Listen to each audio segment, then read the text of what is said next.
समय के प्रारंभ में परब्रह्म के दो भाग हुए, पुरुष और प्रकृति।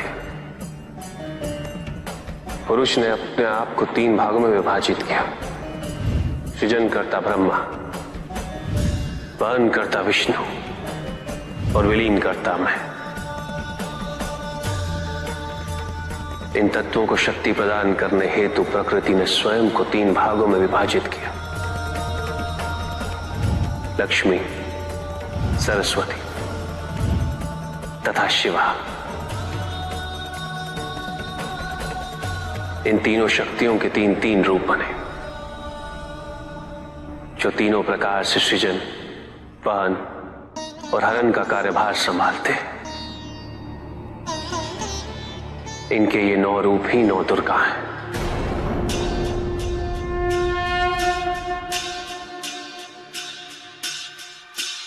इनका सबसे पहला रूप है शैलपुत्री। शैलपुत्री अर्थात पर्वतराज हिमावन की पुत्री, और इसी कारणवश इन्हें वृषारुधा के नाम से भी जाना जाता है। नवदुर्गा का दूसरा रूप है ब्रह्मचारिणी। ब्रह्म अर्थात तपस्या, चारिणी अर्थात आचरण करने वाले। ये रूप उस ज्ञान व आचरण का प्रतीक है जिसके माध्यम से इन्होंने मुझे अपने पति के रूप में प्राप्त किया। नवदुर्गा का तीसरा रूप है चंद्रघंटा। मस्तक पे घंटे के आकार में आधा चंद्र। ये रूप अत्यंत शांतिदायक और कल्याणकारी है। विभिन्न प्रकार के अस्त्र और शस्त्र इनकी 8 भुजाओं में सुसज्जित है।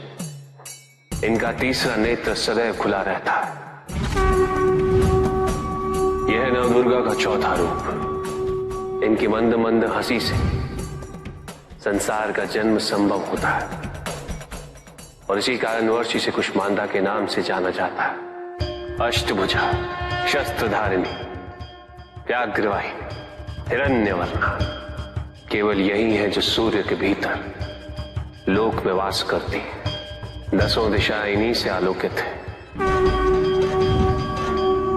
जिनकी कृपा से मूर्ता भी ज्ञान सागर में परिवर्तित हो जाती है, वो है स्कंद माता। नवदुर्गा का 5वां रूप सिंह वाहिनी, और इनकी उपासना द्वारा मोक्ष का मार्ग सुलभ होता है। जिस रूप में इन्होंने महिषासुर का वध किया वो कात्यायनी कहलाता है। इनकी आराधना करने से अर्थ, धर्म, काम और मोक्ष फलों की प्राप्ति होती है। ये रूप कालरात्रि रूप कहलाता है।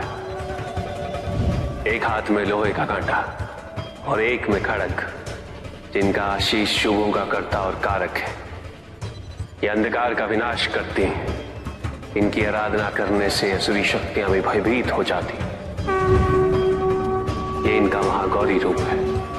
श्वेत वर्ण, श्वेत वस्त्रों से सुसज्जित, चतुर्भुज, त्रिशूलधारी, तालवाद्य धारण करने वाली ये इस रूप में अपने उपासकों को अभयदान देती। मां दुर्गा का 9वां रूप सिद्धदात्री कहलाता है। अनिमा, महिमा, गरिमा, लघिमा, प्राप्ति, प्रकम्य, अश्वत्व, वश्यत्व। ये 8 सिद्धियां केवल इन्हीं की कृपा से प्राप्त हो सकती है। मेरा अर्धनारीश्वर रूप इनके सिद्धदात्री रूप की ही देन है।